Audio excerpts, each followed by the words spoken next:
Chabahar board project இந்தியாவுக்கும் ஈரானுக்கும் நடுவில் ரொம்பவே பல பில்லியன் டாலர் மதிப்பில் போயிட்டுருக்க ஒரு முக்கியமான ஃபாரின் போர்ட் ப்ராஜெக்ட்னு சொல்லலாம்.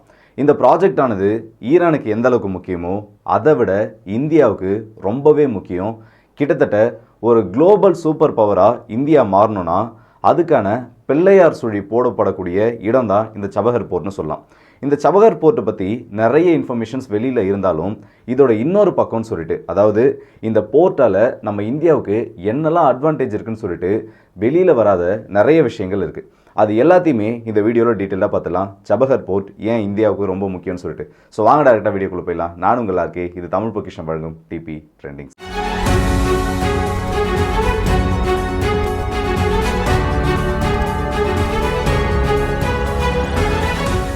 2003 முதலாக இந்த சபஹர் போர்ட்டுக்கான திட்டம் தொடங்கப்படுது.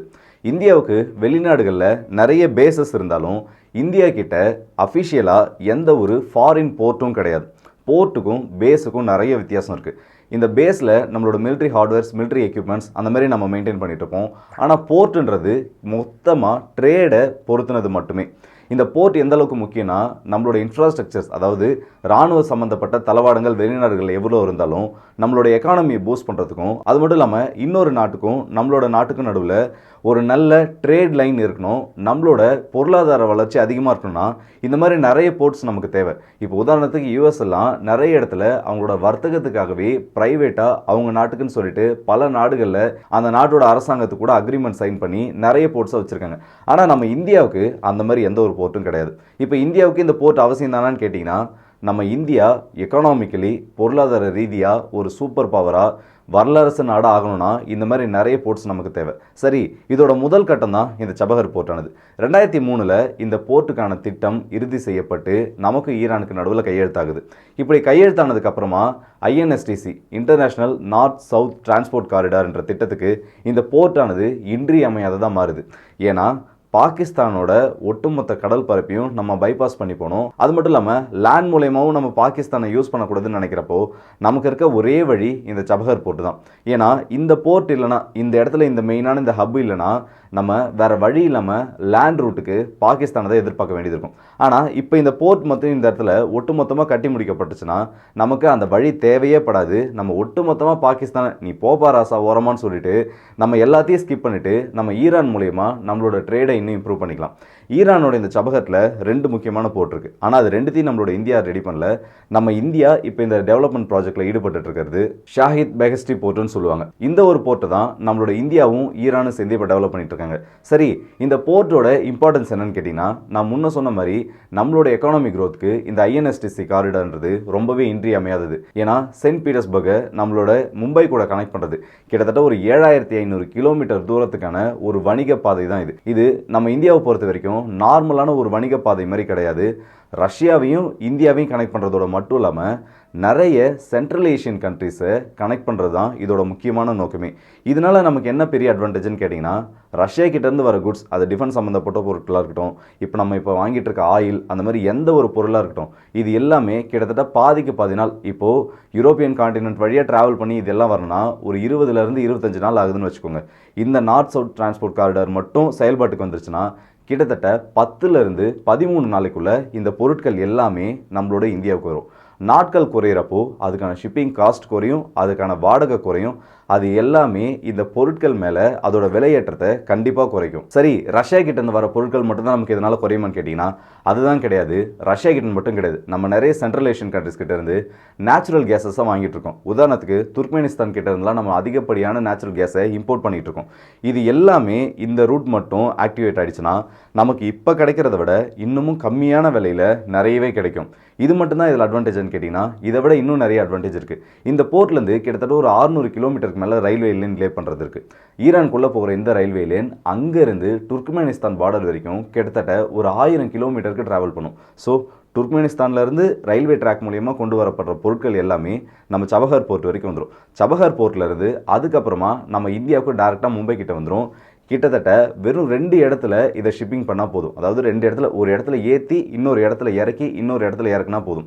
இதனால இப்போ இருக்க ரூட்டை விட இந்த சபஹர் போர்ட் இல்லாததுனால நமக்கும் இந்த துர்க்மெனிஸ்தானுக்கு நடுவில் நிறைய பைசா இந்த ஷிப்பிங்காகவே போயிட்டு இருக்கு. அதுலேயும் நேச்சுரல் கேஸை டிரான்ஸ்போர்ட் பண்ணுறதெல்லாம் அவ்வளோ சாதாரணமான விஷயம் கிடையாது. அது ரொம்பவே காம்ப்ளிகேட்டடான ப்ராசஸ். அது கூட இந்த ஷிப்பிங் காஸ்ட்டும் சேர்றப்போ அது எல்லாமே இன்டெரக்டாக இந்த பொருட்களோட விலையை ஏற்றும்.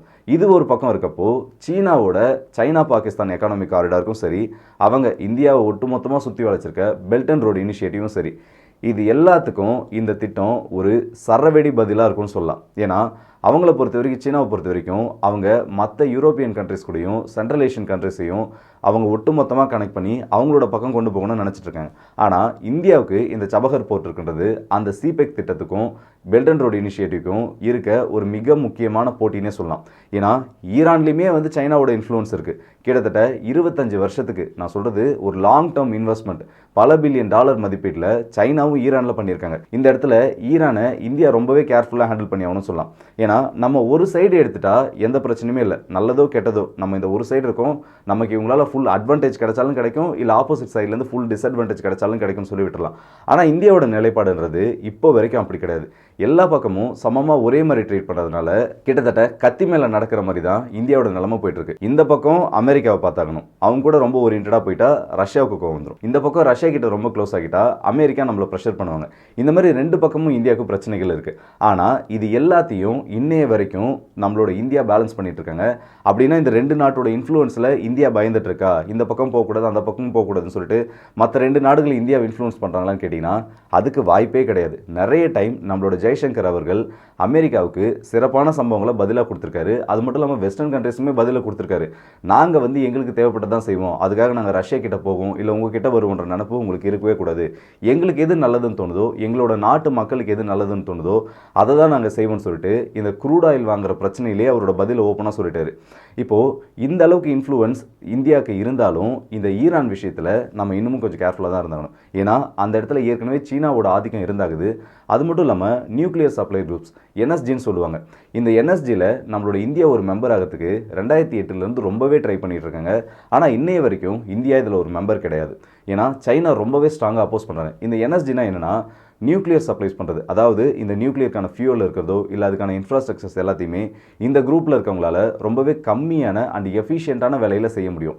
ஆனால் இந்த மெம்பர்ஸாக இல்லாத கண்ட்ரிஸால் இந்த அளவுக்கு அந்த ஃபியூல்ஸை இம்போர்ட் பண்ணுறதோ இல்லை எக்ஸ்போர்ட் பண்ணுறதுன்றதோ கிட்டத்தட்ட ஒரு சிக்கலான விஷயம். அதுக்கான காஸ்ட் மற்ற கண்ட்ரிஸை விட, அதாவது அந்த குரூப்பில் மெம்பராக இருக்க கண்ட்ரிஸை விட மற்ற கண்ட்ரிஸ்க்கு ரொம்பவும் அதிகமாக இருக்கும். செலவுகள் ரொம்பவே அதிகமாகிட்டு இருக்கும். அமெரிக்கா மனசு வச்சாங்கன்னா கண்டிப்பாக நம்மளால் அந்த குரூப்பில் சேர முடியும். ஸோ நம்ம இந்த இடத்துல அமெரிக்காவும் அதிகமாக கோவப்படுத்திடக்கூடாது. இப்போ ரீசெண்டாக நம்மளோட ஜெய்சங்கர் அவர்கள் கூட அமெரிக்க கப்பல்கள் மேலே ஹவுதிஸோட அட்டாக் நடந்ததுக்கப்புறம் தெஹ்ரானுக்கு, அதாவது ஈரானுக்கு போயிட்டு வந்தார். அப்படி ஈரானுக்கு அவர் போயிட்டு வந்தது கூட அமெரிக்காவோட ஒரு கோரிக்கையின் பேரில் எப்படியாச்சும் இந்த பிரச்சனையை நீங்கள் முடிச்சு வைங்க. ஏன்னா இப்போ உலக நாடுகள் எல்லாத்துக்குமே தெரியும் இந்தியாவோட இன்ஃப்ளூயன்ஸ் இல்லாமல் எந்த ஒரு விஷயத்தையும் உலகத்தில் யாராலையுமே பண்ண முடியாது. அது ரஷ்யா உக்ரைன் போராக இருக்கட்டும் இல்லை இஸ்ரேல் காசா போராக இருக்கட்டும், இந்தியா நினச்சாங்கன்னா இந்த இடத்துல எப்படிப்பட்ட கேமை வேணால் ப்ளே பண்ணலாம். ஏன் இவ்வளோ பேசிகிட்டு இருக்க ஜெலன்ஸ்கி ஆரம்பத்தில் இந்தியா மேலே கிரிட்டிசைஸ் வச்ச அவர் கூட ஒரு கட்டத்துக்கு மேலே இந்தியாவோட ஹெல்ப் இல்லாமல் ஒன்றுமே பண்ண முடியாது தெரிஞ்சுக்கிட்டு இந்தியாவோட ஹெல்ப் இந்த போரில் எங்களுக்கு தேவை, கண்டிப்பாக எங்களுக்கு நீங்கள் உதவிகள் பண்ணியாகணும், ஒருவேளை இந்த யுத்தம் முடிஞ்சிட்டா கூட திரும்ப உக்ரைனை ரீபில்ட் பண்ணுறதுக்கு, உக்ரைனோட இன்ஃப்ராஸ்ட்ரக்சர்ஸை டெவலப் பண்ணுறதுக்கு நீங்கள் எங்களுக்கு கண்டிப்பாக உதவியாகணும்னு சொல்லிட்டு மொத்தமாக நம்மக்கிட்ட சரண்டர் ஆகிட்டார். அதே மாதிரி தான் இப்போ உலகத்தில் எந்த ஒரு ஈவெண்ட் நடந்தாலும் சரி அதில் இந்தியாவோட பதில்ன்றது ரொம்ப முக்கியம். சரி, இந்த போர்ட்டால் நம்ம இந்தியா, ஈரான், ரஷ்யா இந்த சென்ட்ரல் ஏஷியன் கண்ட்ரிஸ்க்கு தான் ரொம்ப நன்மையான்னு பார்த்தீங்கன்னா இதனால ஆப்கானிஸ்தானுக்குமே சில நன்மைகள் இருக்குது. ஏன்னா ஆரம்பத்தில் இந்த ப்ராஜெக்டில் அவங்களுமே இருந்தாங்க. ஆனால் தலிபான் டேக் ஓவர் பண்ணதுக்கப்புறம் இந்த ப்ராஜெக்டில் இப்போதைக்கு கரண்ட்டாக ஆப்கானிஸ்தான் இல்லை. ஏன்னா தலிபான் கவர்மெண்ட்டை யாருமே ரெகக்னைஸ் பண்ணல. என்னதான் இந்த தலிபான் அரசாங்கம் வந்ததுக்கப்புறம் இந்த ஆப்கானிஸ்தானோட கவர்மெண்ட்டை யாரும் ரெகக்னைஸ் பண்ணலனாலும் மேபி ஃபியூச்சரில் இந்த ப்ராஜெக்ட் முடிகிறதுக்குள்ள தலிபான் அரசாங்கத்தை மற்ற நாடுகளை ரெகக்னைஸ் பண்ணால் அவங்களுமே இந்த ப்ராஜெக்டில் இன்னொரு பார்ட்னராக, டெவலப்மெண்ட் பார்ட்னராக வந்து சேருவாங்க. ஸோ இந்த வீடியோவில் நான் பார்க்க அந்த அப்டேட் சொல்லலாம். இந்த வீடியோ பற்றி உங்களோட கருத்துக்களை கமெண்ட் செக்ஷனில் சொல்லுங்கள். அதுலேயும் குறிப்பாக சொல்லணும், இந்த சபஹர் போர்ட் நம்மளோட இந்தியாவுக்கு ஒரு டிரான்ஸ்போர்ட் போர்ட்டாக மட்டும் இல்லாமல் அந்த இடத்துல நம்மளோட சர்வைலன்ஸ் பணிகளை அதிகப்படுத்துறதுக்கும் ஒரு சீக்ரெட் மிலிட்ரி போர்ட்டாக இருக்கிறதுக்கான சான்சஸ் கூட இருக்குது. இதை பற்றி நீங்கள் என்ன நினைக்கிறீங்கன்றதை கமெண்ட் செக்ஷனில் சொல்லுங்கள். நல்லதை பகிர்ந்து நல்ல சமுதாயத்தை உருவாக்கும். ஸோ அடுத்த வீடியோ சந்திப்போம். அதுவரை உங்களிடம் விடைபெறுவது உங்கள் ஆர்கே.